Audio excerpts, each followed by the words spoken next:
Salut à toutes et à tous et bienvenue dans l'émission Je roule avec. Et comme invité aujourd'hui, bon, il n'est pas à présenter. Si, il faut le présenter.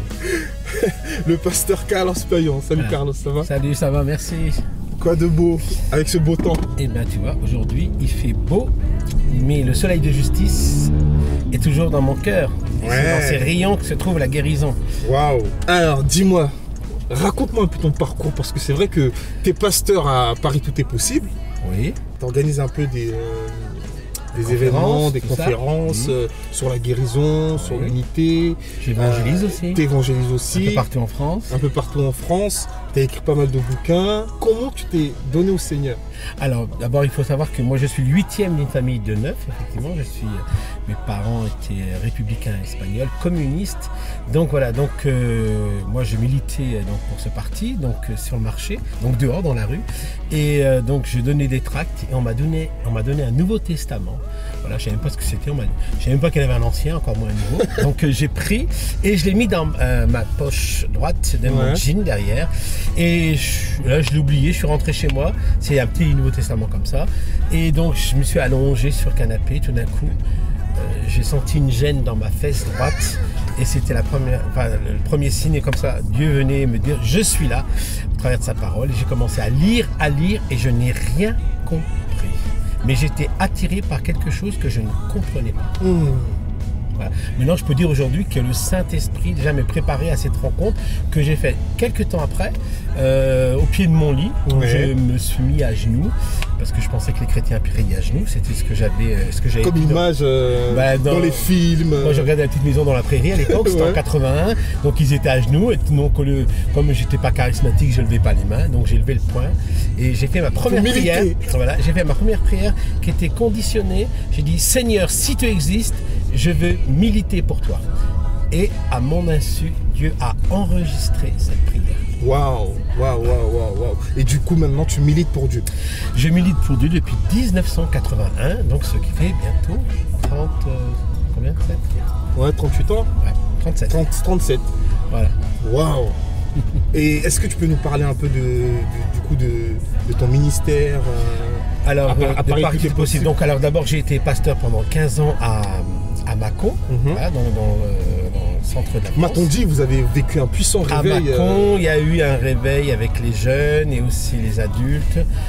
Donc pendant 7 ans, nous avons vécu quelque chose de très fort où la puissance du Saint-Esprit est venue dans la conviction de péché. Les gens se convertissaient, pleuraient sur leur péché, se tournaient vers Dieu. Après, ils étaient remplis de l'ivresse de l'Esprit, un peu comme au début des actes des apôtres. On dit, ils sont pleins de vin doux. Donc il y avait plein cette ivresse, cette joie. Les gens venaient, le Seigneur venait nous rencontrer chacun dans son parcours de vie. Et il y avait jusqu'à 3150 jeunes et 2500 adultes qui venaient tous les ans pendant 7 ans. Waouh. Et vous avez vécu des choses puissantes? Oui, des choses très très fortes, mais en fin de compte, ce qui était le plus fort, c'est que tous les gens qui venaient nouveaux, qui connaissaient rien de Dieu, c'était eux qui étaient touchés d'une manière forte, très forte. Et les gens qui avaient une petite base, qui étaient croyants, ils étaient pas... Alors on a eu bien sûr les chrétiens qui étaient... On avait beaucoup de contestations. On avait autant de contestations que la présence de Dieu était forte. Mais on ne s'est pas laissé intimider. Alors bien sûr on était jeunes, donc on a certainement commis des erreurs, mais le Seigneur a fait avec. Mais il y avait beaucoup de ferveur, beaucoup de louanges, la prédication, et les gens étaient prostrés à terre, à louer Dieu et à pleurer. Et ce qui m'a beaucoup touché une fois, c'est quand je suis monté à l'étage, il y avait 300 enfants qui pleuraient pour la France. Et donc ça, c'est des choses que je n'ai plus revues depuis. Voilà. Des enfants pleurer sur l'onction du Saint-Esprit, pleurer pour la France. Ça, c'est quelque chose qui m'a beaucoup impacté. C'est beau, ça. Exactement. Oui. Voilà.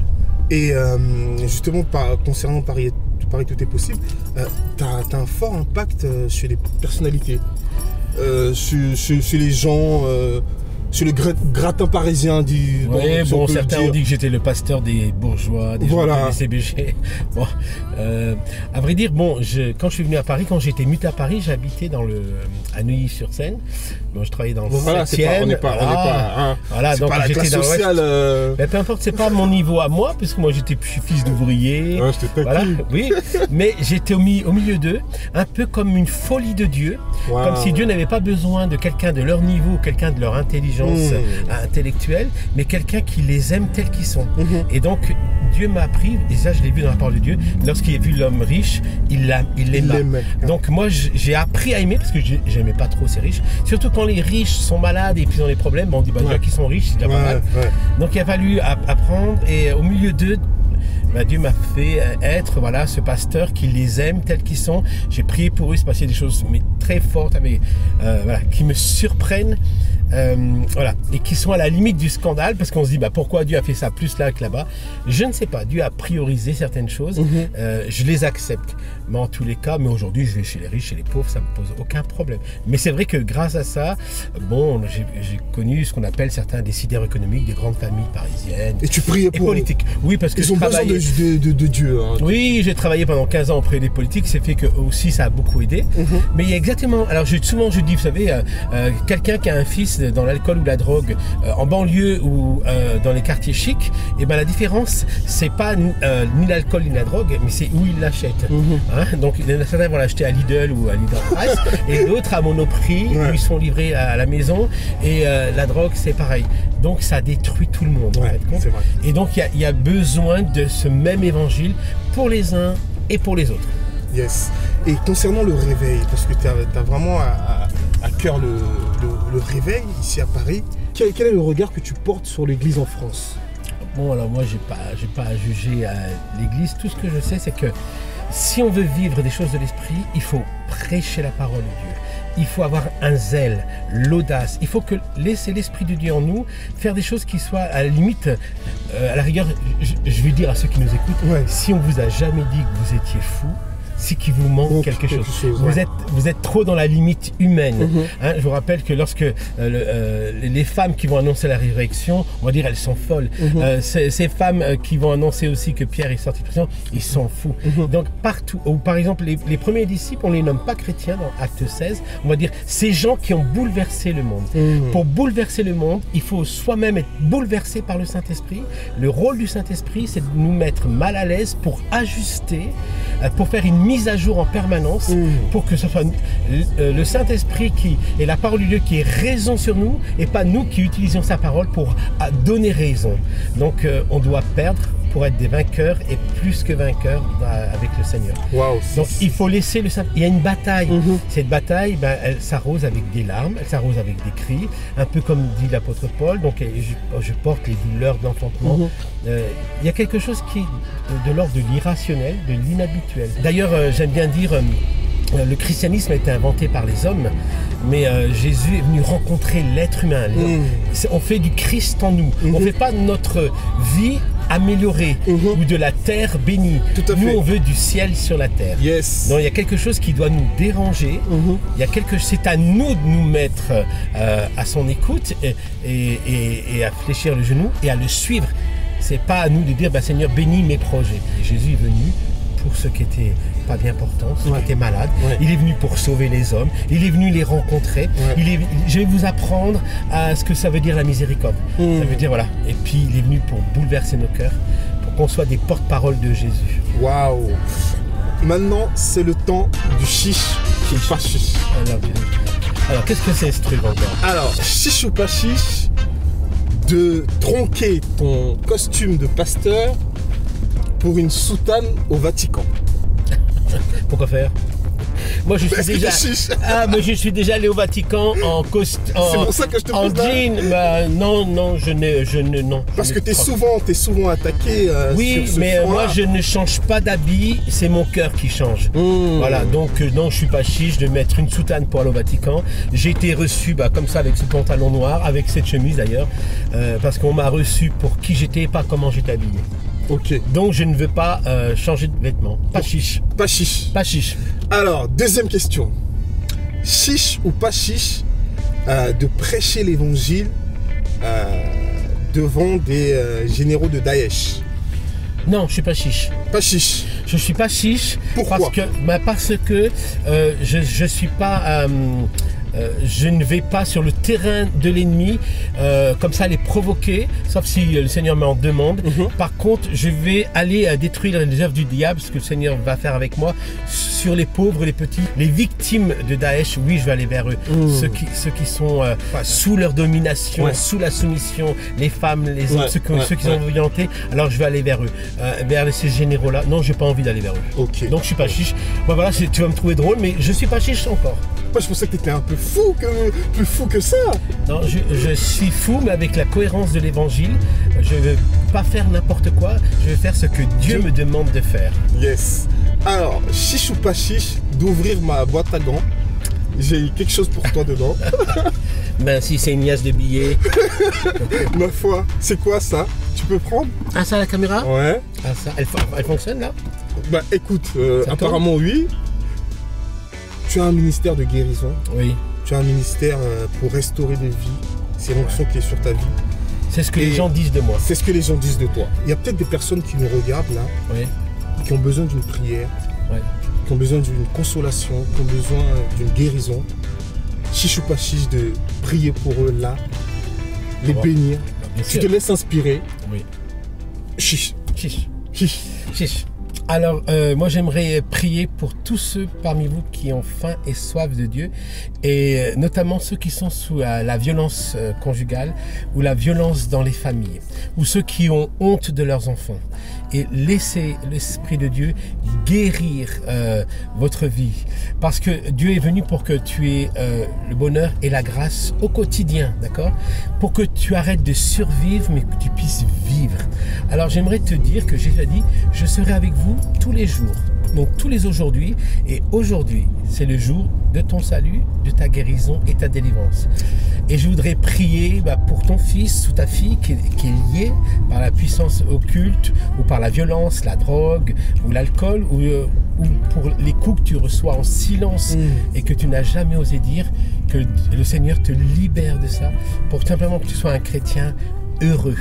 Et j'aimerais aussi prier notamment pour des gens qui ont la Bible dit, il s'est chargé de nos douleurs et de nos souffrances. Et il n'y a pas une douleur et une souffrance qui n'intéresse pas Dieu, notamment dans l'évangile, lorsque Jésus, il est dit de Jésus, si on écrivait en détail tout ce qu'il faisait. Et ben Jésus a cette capacité de faire du détail avec chacun d'entre vous.